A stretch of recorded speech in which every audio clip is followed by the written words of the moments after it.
Andro help থেকে সবাইকে স্বাগতম জানাচ্ছি। আমি মেহরাব মুসা। তো আজকে আমি একটা হেল্পফুল টিউটোরিয়াল দেবো। অনেক সময় ব্রাউজারের যে কোনো জায়গায় আমাদের 18+ কন্টেন্ট চলে আসে ইনঅ্যাপ্রোপ্রিয়েট। প্লে স্টোরেও প্রচুর 18+ কন্টেন্ট চলে আসে অনেক সময়।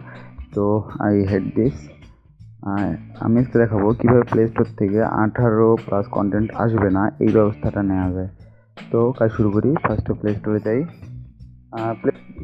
সেটিং থেকে প্যারেন্টাল কন্ট্রোল। তো প্যারেন্টাল কন্ট্রোল আমি অন করছি।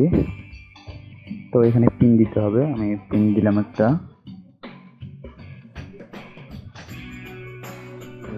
কনফার্ম করতে হবে। তো প্যারেন্টাল কন্ট্রোল অন হয়ে গেছে। এখন অ্যাপ অ্যান্ড গেমসে গেলাম। তো এখানে 18+ অ্যান্ড অ্যালাউ ইনক্লুড সবগুলো আর কি দেওয়া আছে।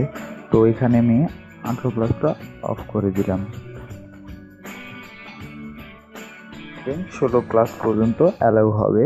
18+ কন্টেন্ট আর আসবে না, 18+ অ্যাপস গেমস আর আসবে না। তো এটা আমাদের জন্য অনেক হেল্পফুল।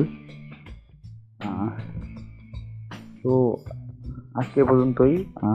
আগামী টিউটোরিয়ালে আবার দেখা হবে। আর যারা আমার চ্যানেলটি এখনও সাবস্ক্রাইব করেনি তারা অবশ্যই অবশ্যই অবশ্যই সাবস্ক্রাইব করবেন, চ্যানেলের সাথেই থাকবেন।